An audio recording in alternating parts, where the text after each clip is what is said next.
Good morning on day 6, 17 hours. Local time 6:36 in the morning, looking out to the east, thinking that the sun needs to come up pretty soon. Fairly long night, and as you can see, we're well away from our waypoint. This is all that we've been really able to do, running at a heading of about 196, varying, and getting about 13.3 TWS. Speed is around about 10 at present.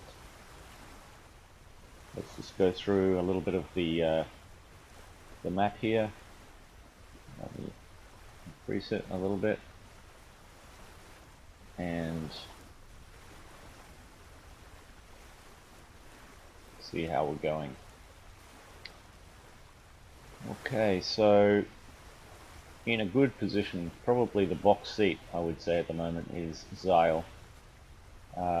He's far enough south and far enough west to miss what will emerge as a little bit of a low wind out here. Out on the western reaches we have Phoebus and Blackborough and Canoa. On X-ray they're doing pretty well as well. Yakko is a little bit high up at the moment, and then we have Zep and Hergemine ST2 Racing. So these guys here on my west. Oh, and Frank's got in there as well. I haven't seen him for a while. I thought he was still languishing up north, but he's come down quite quickly somehow.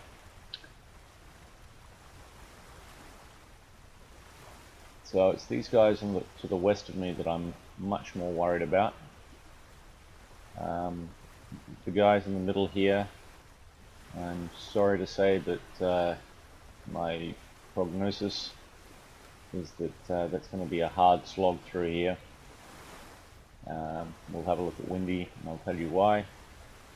And then we have the opportunists over here, or maybe we should call them the coast huggers, because until about Dakar they'll have wind, and then they need to get the onshore wind all the way through down until about Freetown or Turtle Islands.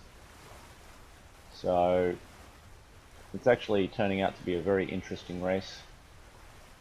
I think that the crew and I have done a reasonable job so far to keep up with some of the faster runners.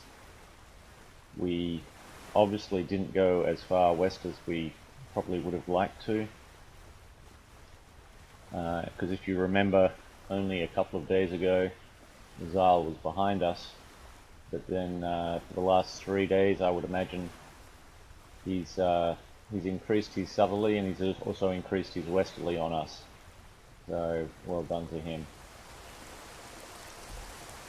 We come over here, we see that there's Slow-Mo, Black Shark, Kato, Kevin, who was also behind us, John, and Tangent has gone for the big Tangent, probably getting a beam reach at the moment, coming across to Dakar.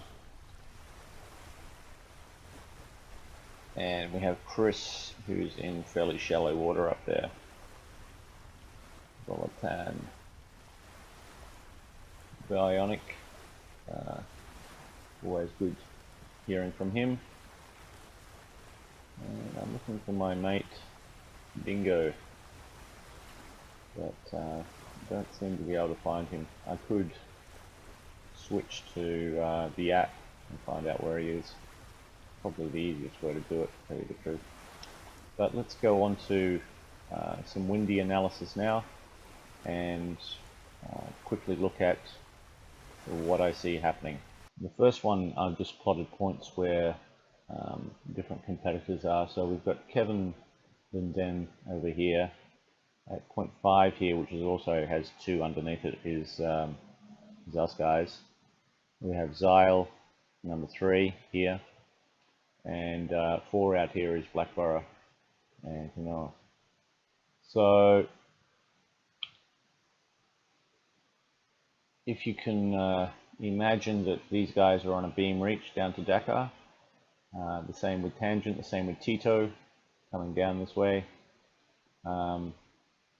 For our measure, we're heading a little bit west and then going to cut back down, and I'll show you that in a little bit more detail later. Zeil, who's 87 nautical miles incredibly in front of us, you know, but on a southwest, so hopefully we can catch him somewhere. But he's coming down a lot more southerly than we can. He's already got the westerly position, so much more of an advantage to come down quickly and also in front of us. And then we have these guys out west here who also have a much better wind angle to work with. So the guys on the west are basically our problem. But it will be interesting how these guys go down the Guinea coast to see how that goes as well. So let's just quickly move forward in time. Just imagine what's happening down here. So I'll just stop it there for a second, and this is no, I won't stop it here. We'll go a little bit further. Okay, so what you saw over in this area here is a big blue blob, and at some point in time these guys coming past here are going to be halted by that before they can get to Guinea-Bissau and maybe be able to get enough of a beam reach down here to get some speed on. As for us, weakens this wind weakens, but yeah, this is decreased on the way through here. Out here, these guys will be into some fairly good wind, which should make them run quite a lot faster. And then on a little bit further, and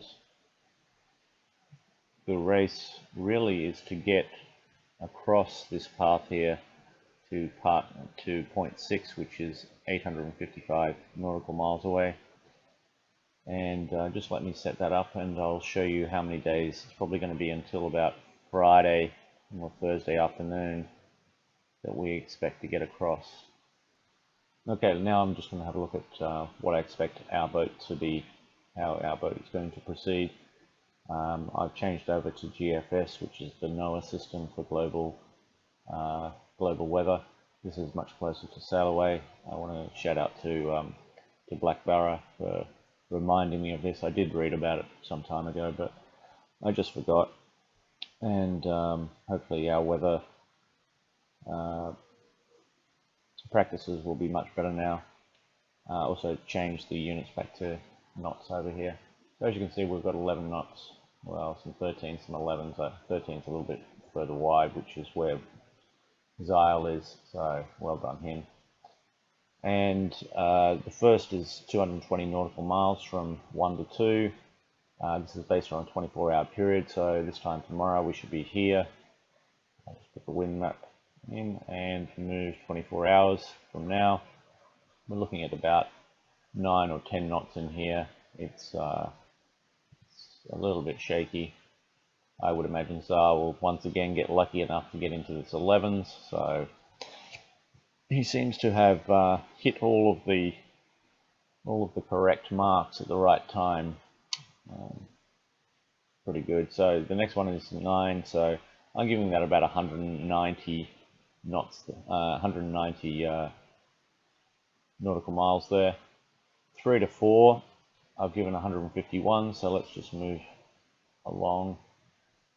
Yeah, we're looking at 8 here, so in a 24-hour period, with the wind angle as it is, I'm just saying 150 there.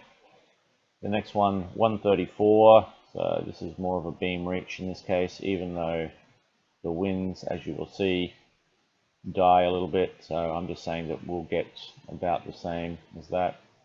The next one, 5 to 6, is 93, and oh, sorry, a little bit over. And as you can see, there's a little bit of a blue blob here. I would imagine Zal's probably got through with some of that the luck that he would have had along here.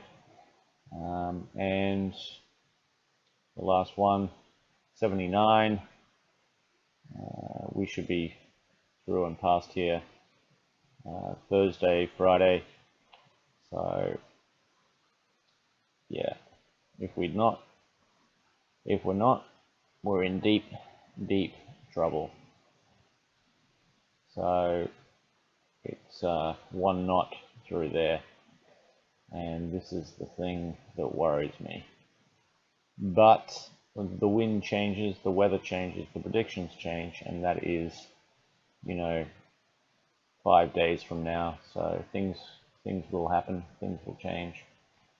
But we're looking at probably a possible Thursday night that we will get into or get past the doldrums, and then it will be another 3,469 nautical miles as the crow flies to Cape Town. Hopefully we can make up some distance on some of these leaders out to the west, and I'll be back to you with some weather reports probably around about day 3 or day 4 of this, so probably Wednesday I'll probably make another video. And the last shot is the sun peeking over the horizon, and with that I'll bid you farewell to enjoy your day. Thank you very much.